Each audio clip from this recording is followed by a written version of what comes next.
So the overall motivation from one side is this empirical fact that nature around us seems to be stratified. So, you know, we have like quarks, and then we have molecules, and then we have chemistry, and then we have biology, and then we have sociology, and every domain seems to be have a different discipline that is self-contained, right? So sociology works fine without understanding quantum mechanics or something. So that's an empirical fact that our knowledge is stratified like that, and one can extrapolate that maybe it's because the world is stratified like that, right? So let's take that as a fact. We can discuss it. So the motivation is this related with what we understand as abstractions in our daily life? When you see like a person thinking, oh, this is a bronze sphere, so there's a notion of sphere and a notion of bronze. Is it related or not? And I'm exploring the possibility that these two things might be related, and we can disagree at the end of my talk, but that's sort of the direction I will go. Now for this, I will present the talk in these three parts. So first I will present a theory of this multi-scale stuff without much connection to safety or alignment or anything, just a sort of theory. And then I will present the second part that is more related with a specific alignment problem that has less this sort of multi-scale story, but has the same foundations. And then the exciting part would be combining everything. That is what I haven't done, but I'm doing now. And that we will discuss it a little bit in section 3. All right? Good. So the first part, done with really amazing group of people. I will present first definition of key ideas and then implications. So let's start thinking about a laptop. So I was thinking a lot like what is computation and all this kind of stuff. So if you think of a laptop is a physical system that follows physical laws. The same way that if you have a stone rolling down a hill, that's a physical system, following physical laws. But we say a laptop computes, and we normally say rocks rolling down a hill don't compute. And the question is why we make that distinction. And the way I think about it is that in a laptop, you run this script, and you press enter, and you get a 5 in the screen, right? And you do it again, and you get another 5 in the screen. Now, every time you run that script is running like the roll, the thing running down the hill, but somehow there is a macroscopic, and every time you run it, it's a different process. So if you run the script twice, the physics are going to be quite different. Like maybe the spin number 7 was pointing up, now it's pointing down. So every time you run a script is different, but at the level of the software is the same script, and you will get the same outcome in the screen. Maybe some electrons in the screen will be in a different direction, but you as a macroscopic observer, you will not notice a difference. Do you follow the idea? So that's the way I think of software in general. So you have a messy system that is very hard to control. Every time I run it, it do different things. But there is a level of description. Like if I might take my lenses off and I stop discriminating every distinction, I just following big things. Then there is controllability, reprogrammability, robustness, and stuff like that. So that's sort of how I think of software. Now let me try, as a fun exercise, to convince you that toilets run software. And the idea is the following. Every time you flush the toilet, the water goes off the toilet, and there is a floating device that goes down. And the water will come into the thing, and then eventually the floating device will go up, and then the thing will be closed, right? Now, all of this is working with fluid dynamics, Navier-Stokes, like crazy stuff. But there is a while loop running. Like while this thing is down, keep the water. As soon as the thing goes up, shut the while loop. So that's my claim. Like every time you run the toilet, the physics are very different. The turbulences that you will see might be completely incomparable. But at the software level, the same software is running. And that's why it's useful, because it's always shutting down the thing when the thing goes up. Do you agree with me? You don't need to, but that's sort of the idea. Now, my claim is that everything runs the same way, basically. Like if you have a self-driving car, it's not checking the quarks in the street to make decisions. It's checking some very high-level cameras, a couple of sensors, and based on that, it's navigating. And basically, we do the same thing. We are made of superstrings of 11 dimensions, maybe, but we don't act based on that. We act in very simple observations, and we survive. And my argument is that maybe we are not controllable at the level of superstrings, but we're very controllable at this macro level. And so it's nice to have this software stuff. Now, to make it a bit more mathematical, the approach here is that we have a microscopic time series, denoted by x, And this has some dynamics, so you sort of think of it as a super big vector with a lot of information and is being updated dynamically. And then we have a coarse graining function that we're going to call G. And that's a simplification that is taking the thing and collapsing into a lower dimensional description. And that makes a dynamic in the macro level. So we have these two levels running in parallel, the level of X and the level of Z. And then they claim the software we will describe it as informationally close. And that means, are you familiar with information theory? I hope, a little bit.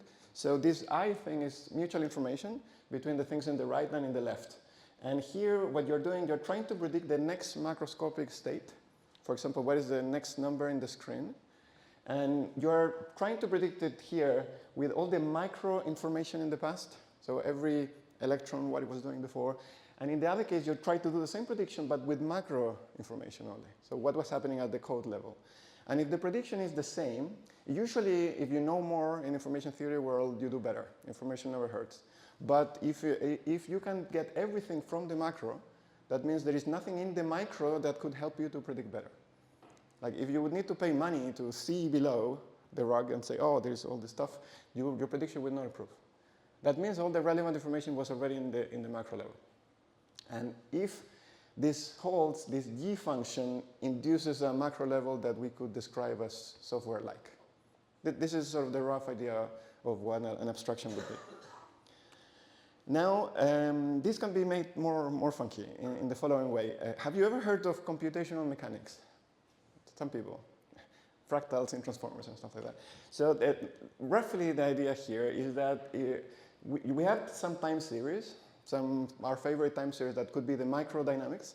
And there is a principal way to build a latent structure to explain what that macro thing is doing.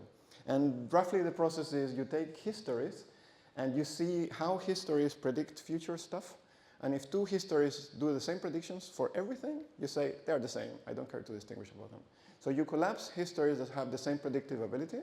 And by doing that, magically you get some latent structure that constitutes something known as hidden Markov model. And this hidden Markov model is minimal. It has a lot of nice properties, and those are called epsilon machines and all of the story. So basically, the take-home message, there is a standard way to build this minimal latent structure that explains your data. And now you have your data in front of you, and you have this latent structure that is sort of what is the mechanism that is generating your data. That's sort of the idea. Now, what is exciting about computational mechanics is that this HMM thing is not only a dynamical model, it's also a computational model. And by computation here, I mean state machines. Are you familiar with state machines, like Chomsky hierarchies and stuff like that? So the idea, usually if you have an HMM, you cannot just represent it as an automata, but these HMMs specifically, you can do that. So then computational mechanics give you these two descriptions of your data. A dynamical one, like things happening, and a computational one that is like, oh, my machine was in this state, I have this new input, I update this state to something else, and all this topology between states tell you something about computation. That's sort of the idea. Now, what is exciting about this is that if you have some data, microscopic data, you can build the machine that describes that data. That's called the machine, the theory of your data. Now you can coarse grain your data, and you can build another machine for the second level. And then you can coarse grain again and get another machine. So you get machines or theories describing what is going on at different scales. And a natural question is how these machines relate to each other. Are they related to each other? Naively, you would say, of course they should be related. They are the same process with less information. The fun thing is that sometimes they're super unrelated. And intuitively, the idea is that sometimes you coarse grain something important, and you mess up all the structure of your process. Maybe your process is Markovian, so temporally simple, and you take your lenses off and you mess something very important, and now it's super not Markovian, so it has a super long memory, and then the machine at the higher level is more complicated. But interesting cases are where these machines are compatible in some way. And compatibility would mean like Russian dolls, sort of. So here you have a finite state machine with 12 states that are the small circles. And you have 3 inputs. That means 3 arrows going from each state to another state. And for this specific case, there is a way to make a big circle collecting small circles, so big states, and have big arrows between the big circles that correspond to coarse graining the inputs of the machine. So you have sort of a simpler machine describing the small machine, but with less, which is big and which is small. It's complicated. You have a more fine-grained machine that can be described, some aspects of it with a simpler machine that sort of lives on top of it. And this is the idea of the Russian doll. So you have a small doll and one big on top. So this is when machines are compatible. And this is sort of the nice case. So computational closure, I described before what the information closure is. So computation closure is when you have a commuting diagram in the sense that if you build a micro machine or if you coarse grain your data and you build a meso machine, there is a way to coarse grain the theory from one to another. So if you build the micro machine and coarse grain the machine, you get to the same point that if you coarse grain your data and build the machine. This in general is not true, but if the levels satisfy this, you would say the levels are computationally close. I know this sounds super abstract. I will give examples that will help in a little bit. So yeah, so these are all the ideas that I will put in. So far, just definitions. I defined what information closure is. That is this idea of software-like, good predictions, and computational closure. And now I will explain how they're related. And the main result is that information closure implies computational closure.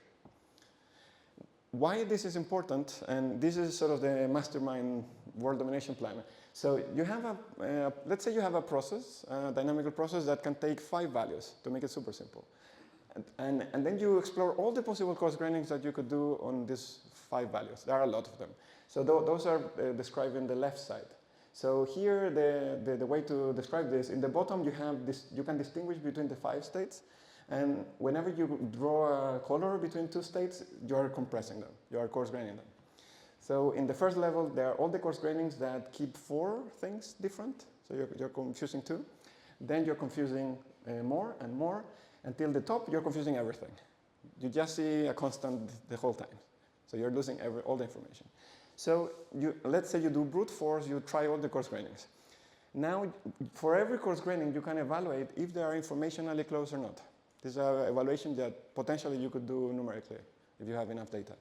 And you keep the good ones, the ones that are software-like. What's the definition of informationally close? This. If this mutual information is the same, or if the predictions that you get from the same level are the same as with the micro. So this is information, a description of your system at the level of the data still.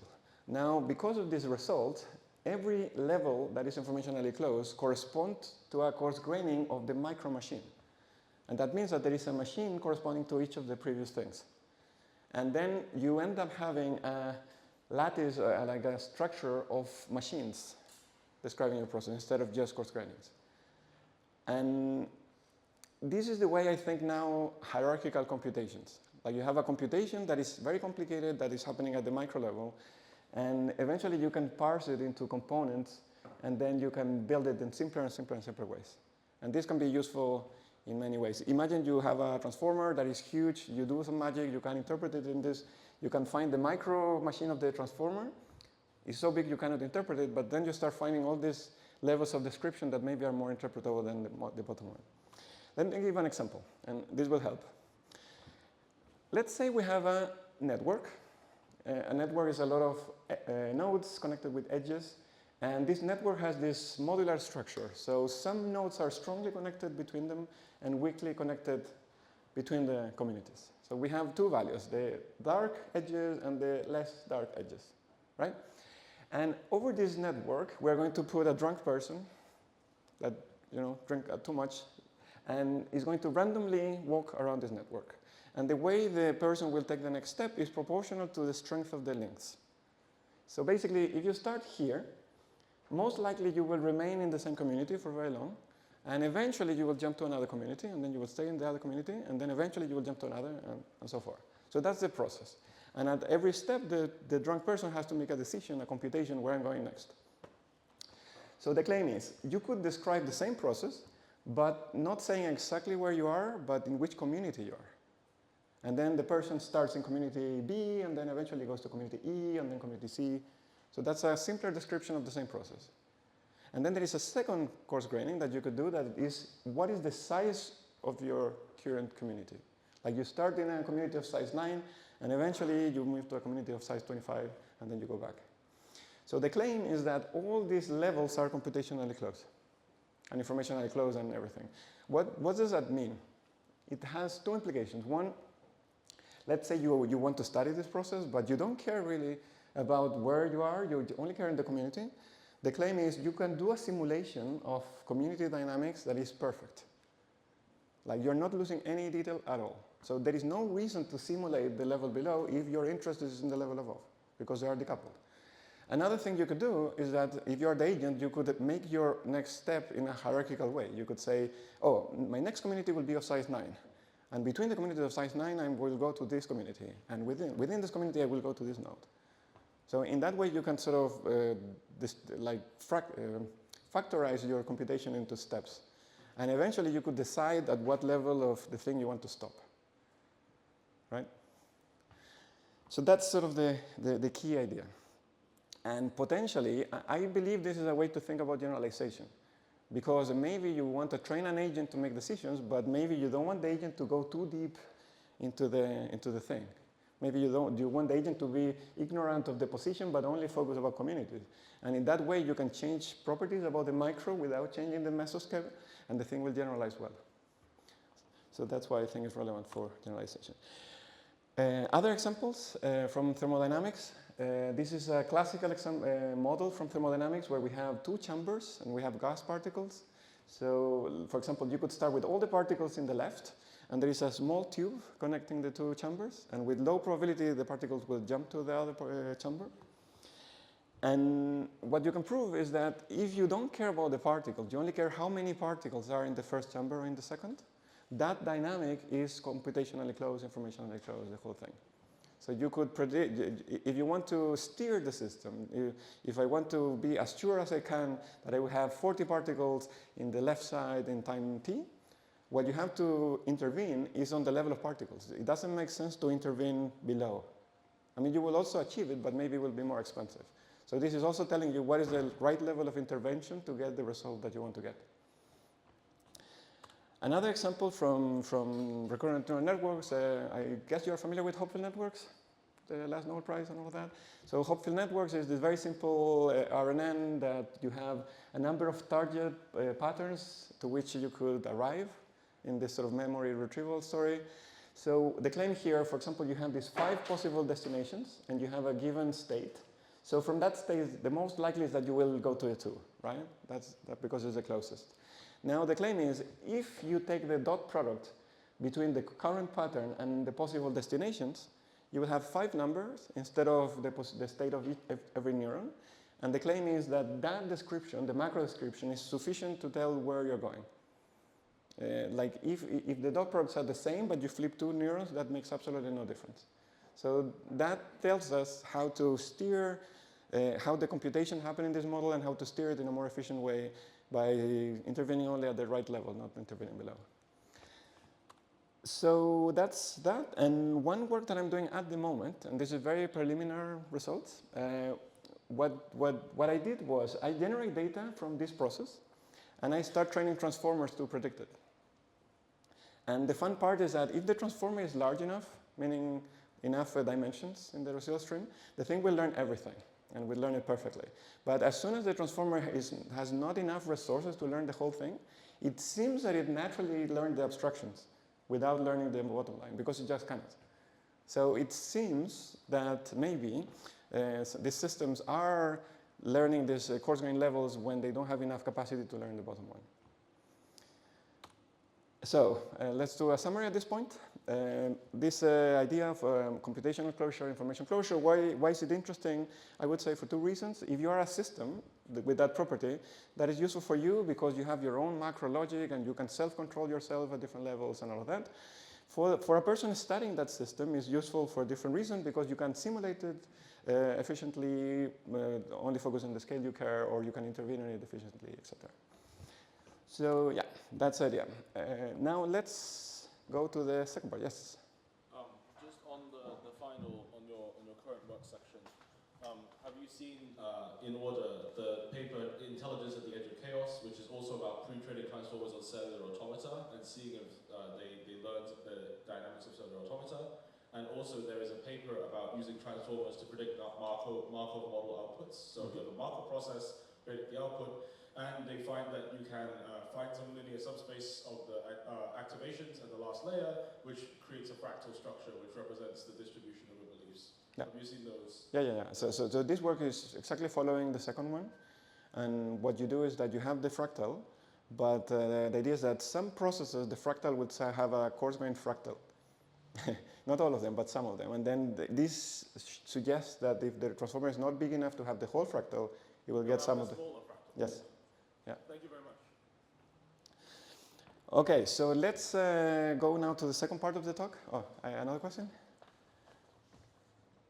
Yeah, so I was wondering, I would expect if you make experiments with transformers and actual systems, like there are probably like many ways like how you can like select the same sort of like effective abstractions.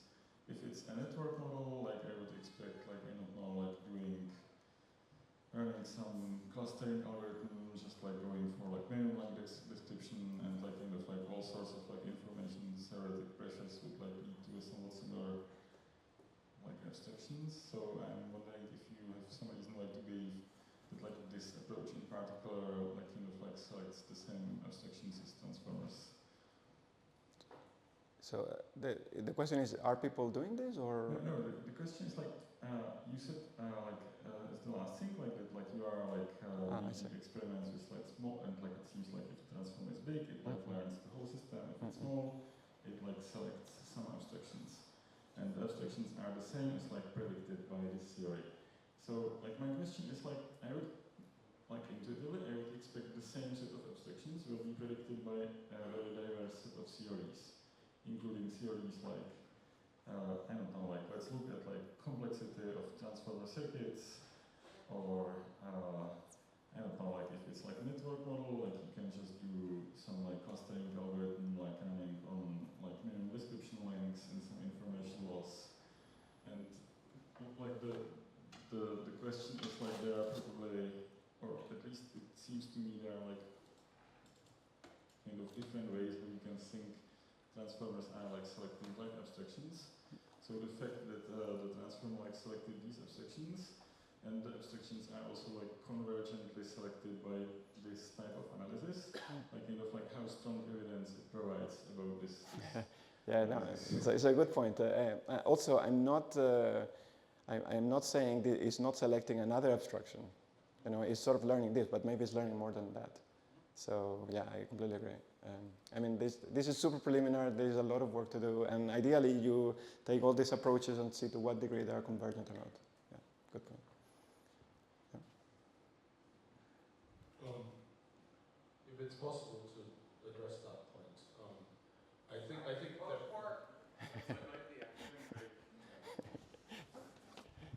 Okay, good. So let's go to the second part of the talk. Here, unfortunately, I will drop the multi-scale thing. That is the exciting part, I know. But I will go to a more specific alignment problem, and you will see how these things sort of point in the same direction, and we will go back to that at the end. So this work with a different group of people, and yeah, supported by Arya and Pips also. And the presentation will be, first I will present what is the problem that we are tackling, then some fundamental ideas, and then two types of solutions for the problem. So what is the problem? The situation is the following. Somebody gives you an AI system that you didn't build. Somebody gives you a robot or something like that, and you want to test it before deployment. And the plan for testing is to create like a simulator where you can put the robot, so basically you have the robot can do some actions, and the robot has some sensors. So you would like to build a virtual environment that generate sensor inputs to the robot and react to the actions of the robot, such that this is a good simulator for testing what the robot do in different situations. And so this is sort of the scenario. Somebody gives you the robot, you want to build a nice environment to poke the robot and see what it does, or maybe learn more about the robot. Now, let's say we can simulate the whole universe, and that will be perfectly great for doing this. So we do a huge simulation of the whole planet, and we start testing our robot. Why that is not the end of the story? First, maybe the model is too complicated, because maybe the robot is not very capable, it will not interact with the whole planet, maybe it will not interact with all the scales of my simulation, And you see the thing cracking from before. Like maybe the robot is a classical robot, so you don't need to simulate quantum mechanics. And maybe the robot is in a corner of the world interacting with a few things, so you don't need to simulate the next country. So we would like to reduce the world, the simulation, to make it as efficient as possible. And the motivation for this, have you heard of the brain in a vat story? So this is a cognitive science thought experiment or philosophy of mind, where the idea is you put a brain, you take it out and you put it in a vat, and you start measuring the motor cortex, like what the brain is sort of doing, and then you put that into a computer. The computers make some simulation and generate sensory signals that you feed back into the brain.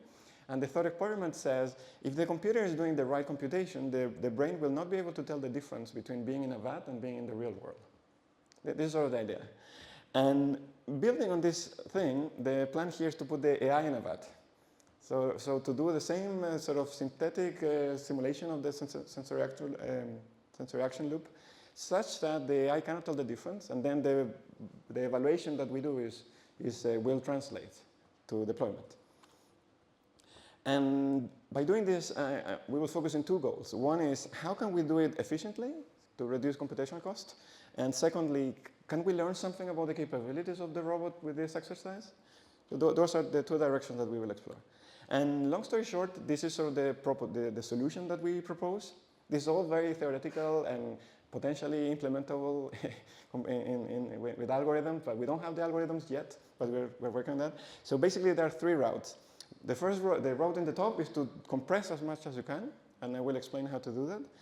And long story short, the good thing, you end up with a very short model. The bad thing is super uninterpretable, for reasons that I will explain. The second route in the middle is a very interpretable thing. So you will learn something about the beliefs of the robot and how sort of what the robot might be thinking. And the one below is about worlds that you can retro-simulate. So you can start the world at the end, and then you can do a simulation in the backward direction, which could be useful, like you start in Doom state, and then you start running the world back and say, what did the robot do in order to arrive to Doom? So that could also be useful for other types of analysis, but I will not discuss that route for time issues. If anyone is interested in that, please ask me at the end. I will present now the first route and the second. So, what are the basic ideas? We will start, and this part will be a bit more technical, but I will try my best to explain it for humans. So we start with something we call the interface of the robot. And the interface is a collection of probability distributions. So we know what are the actions that the robot could do, like sequences of actions. And ideally, we know the probabilities for the next observations that the robot will receive, conditioned on that sequence of actions. And the claim is that this object, the probability of the observations conditioned on the actions, this is the interface of the robot. Is everything the robot has access to. We might assume there is a world outside, but the robot cannot see the world. It can only see the consequence of the actions in terms of observation, right? So this is the interface. Now, the interface, in a mathematical way, we could model it as a graphical model where you have a huge input variable conditioning a huge output variable. So this is true, but completely useless because it's too computationally expensive. So what are worlds? Worlds, in a very general way, are a third variable, S, that we impute out of thin air. But the thing is that it allows to factor this graphical model that is completely intractable into a graphical model that looks like this, and you can compute like sequentially. Do you follow the idea? So you have this big probability that in principle you would need to compute directly, and you could never store it in a computer. But a world is a third variable that you can imagine yourself that allows you to factor this huge probability into smaller pieces such that you can do updates recursively and you can compute this actually in practice. So the way this works, every variable is a circle, and every incoming arrow are the variables that are conditioning the next variable. And I will explain exactly how this works.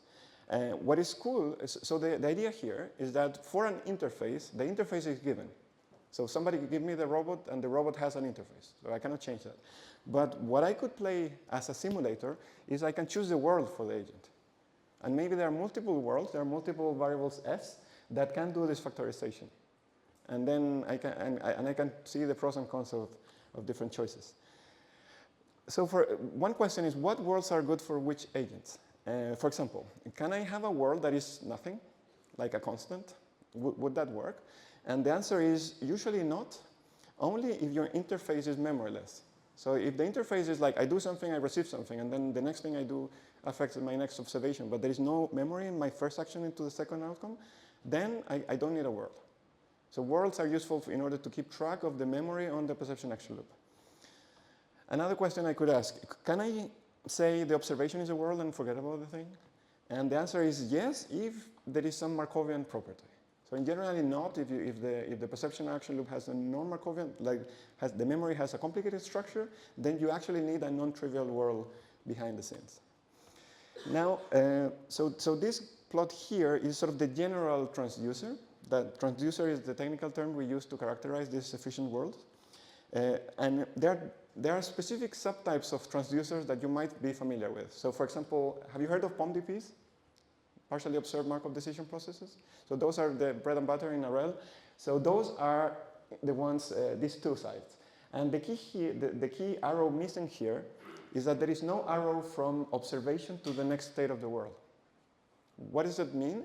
It means that we're thinking the world is sort of a physical thing that regardless of what I observe, that do not affect the physics, right? So physics is doing a thing, I observe it, but this is not quantum mechanics, it's classical mechanics, so I observe it and the update is oblivious of what I observe. So that's a good assumption for some types of worlds, and this is an assumption that is made on POMDPs. So that's a defining property of POMDPs. Another type of world could be, I actually want my world to be affected by what I observe. And that would be a more epistemic world. It's a world that represents what I believe, right? Because my belief is supposed to be affected by what I observe. If not, I'm a bit schizophrenic. So transducers that have that arrow can be used, we call it belief transducers, and can be used in order to track what the agent thinks. And I will explain more later about that. So, okay, so we have the problem setting and we have the basic tools that we're going to use. So what can we do about this? First question, how can we minimize worlds? How can we find the transducer that uses the less amount of memory that generates the world of an agent? So can we minimize things? First question, can we always use a world with this property? Can we always find one? And the answer is yes. We call it the funes. I don't know if you have read Borges. So Borges has this story about this guy that could never forget anything. So basically, if the world is everything that happened before, this works mathematically. It's not very efficient, it's not very useful, but it works. So this says there is always at least one transducer. And based on that thing, yeah, it is not very efficient. So could we reduce this? Could we start from here and then reduce it down in some way? And we defined world reductions as a coarse graining of states of the world such that the resulting world is also a world. So worlds mean variables that do this factorization trick. And if you do a random coarse graining, it might not factorize anymore. But if it does, then we call this world reduction. If anyone knows about RL, there is something called bisimulations. So this is very, very closely related with bisimulations. So with this idea of bisimulation, so you can take a world and bisimulate it into a smaller one, we can define what are isomorphic worlds. And that means I take a world, I bisimulate it into another, and then I can take the second and bisimulate it into the first. So that means there is a one-to-one correspondence between the two worlds. And then with that idea, we can define what a minimal world is. That means every reduction of this world is isomorphic to itself. So you cannot reduce it into something different. You are already in the bottom of this arrow track. So a natural question then is, if I have a given interface, I have a given robot, and I take one initial point and I start reducing it down, and now I take another world and I start reducing it down, would I arrive to the same? What do you think? The answer is no, and that's a pain. So the same robot, the same interface, if you start from different initial points in these worlds and you start reducing them, sometimes you will not arrive to the same place. And the reason is a bit convoluted, but let me see if I have time. Yeah, let me give it a try. So this is about some matrices, and you want to see if some columns are equal. And if they are equal, you collapse them into one, because why to keep two columns that are equal?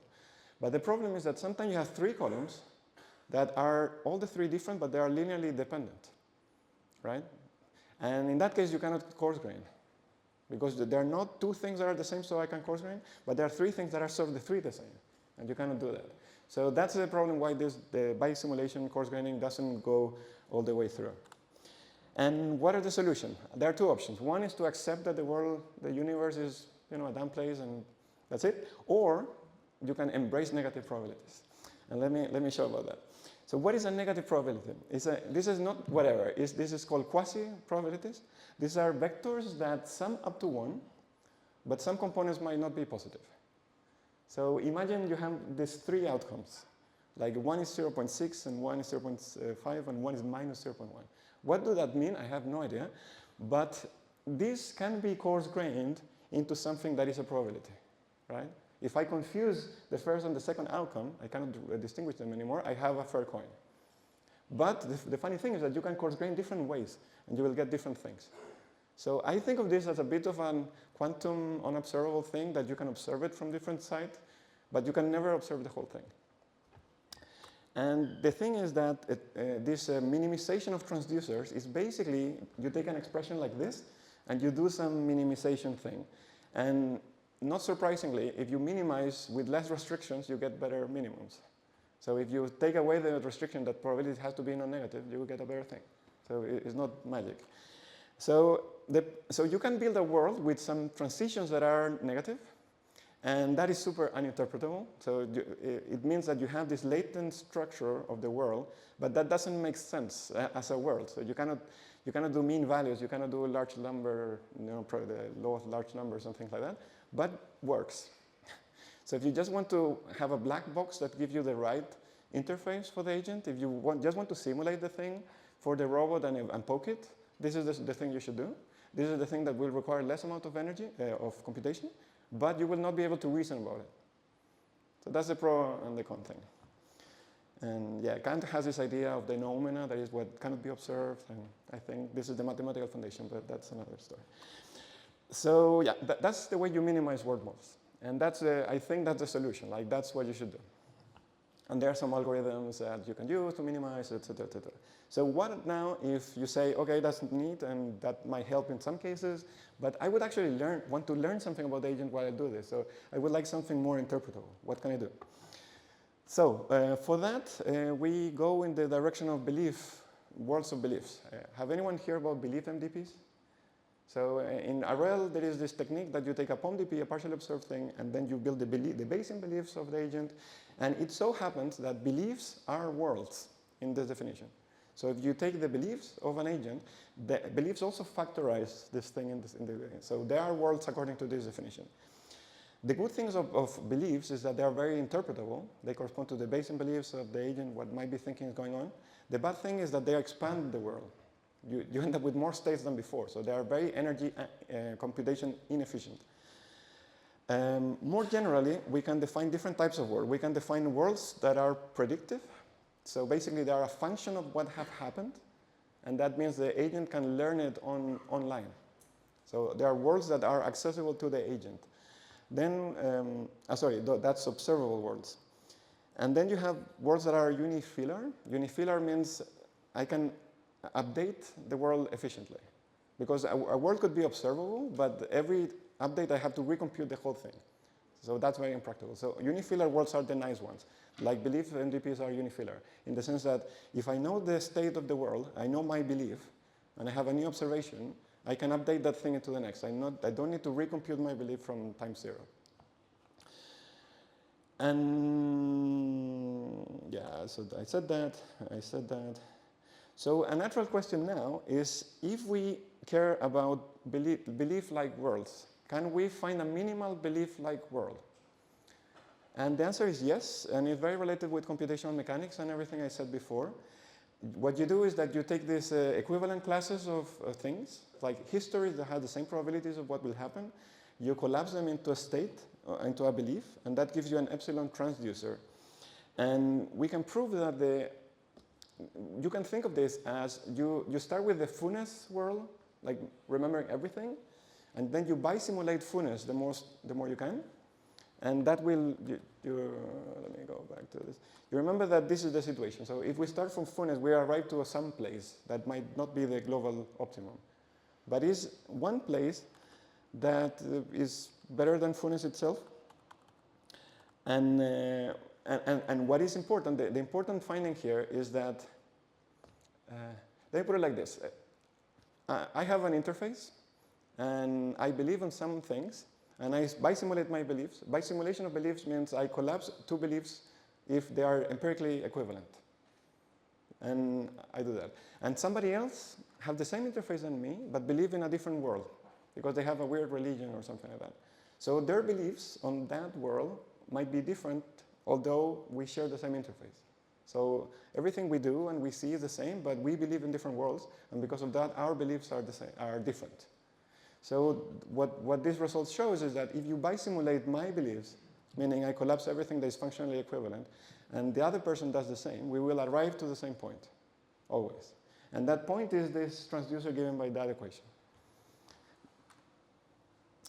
So the conclusion is that belief worlds have a sort of metaphysical part that you can bisimulate, and an empirically verifiable part that is common for every possible world that you can imagine, which is sort of a nice convergence. And the second thing that this says is that this epsilon transducer, this construction that you can do directly, is the minimal belief structure that the agent could have. And in that sense, my take is that this is telling you what the agent could potentially learn. So the intuition is there might be a real world out of there. There is an agent with a given ability to see it through this interface. And this epsilon transducer construction tells you how much of that world can be actually observed through the interface of the agent. And that will give an upper bound to capabilities, because that this is what the agent could learn, nothing beyond that. So, summary of this part. The first thing is that it was surprising for me. Like, if your exercise is, I was given a robot with a given interface, how many worlds I could use in order to simulate it? And there's a lot of options. There's not one solution. There are many solutions, which is sort of interesting. Then the second take home is that there is this fundamental trade-off. Like, if you want the world to simulate this agent and poke it, etc., that is the most computationally efficient, it will be highly non-interpretable because of these negative probabilities that I was showing before. And on the other hand, if you want a world that is very interpretable, for example, the minimal belief world of an agent, that is interpretable because it's sort of telling you what a super smart agent with that interface might be thinking, but that is very computationally inefficient. So there seems to be this intrinsic trade-off between interpretability and efficiency. And yeah, forget about that. So yeah, that's the second part. And then the exciting part would be to combine the two parts of this talk, right? So we have a principal way to study perception action loops with this epsilon transducers that are the minimal belief structure that an agent can have. And this just so happened to be is roughly the same thing that I was studying in the first part of the talk, with these epsilon machines that are this latent structure that then you can coarse grain and find multiple scales. So if you put these two ideas together, what you naturally get is that if you have a perception action loop and the minimal belief structure, you could find abstractions there that now are the agent could choose to live in a simpler world. So the agent could choose to start discriminating between two observations and could choose to have less actions. And if the choice is done in the right way, you will end up in an abstract version of the original perception action loop. And if you can study that, that would be super cool. And that's what I haven't done. But let me present you some hints about this. So what we did in the second part of the talk is the following. You have some actions, you have some outcomes, and you have some world. And what we did was, for a given actions and outputs, those are given, that's the interface, you're not playing with them, you minimize the world or you do things with the world. Now we're flipping the question. We are saying, what happens if we change the inputs and outputs? We coarse graining in different ways. How would that affect the world that corresponds to that? And the way I think of, another way to think of it is about lossless compression and lossy compression. So in the first one, we are looking for a world that is a compressed representation of the interface. So it's a lossless compression of the interface. Now we're going to explore lossy compressions. So for example, how could I obtain a world that reproduces parts of the perception action loop, but not the whole thing. And a question is, what is a useful criteria of lossy compression in this scenario? So as I said before, the idea would be to coarse grain actions, coarse grain observations, and see how the world changes. And then there is a natural notion of information closure that, don't worry about the formula, it exists and is analogous to the previous one. And then you could say these coarse grains are nice because they are informationally close. And that means that if you want to do optimal planning at that level, you can do it at that level. You don't need to see below in order to do optimal planning at that level of description. And then there is a natural extension of computational closure also, because of this epsilon transducer story that I don't expect anyone to understand from this talk, but it exists and you can get these nested machines and do the whole story the same.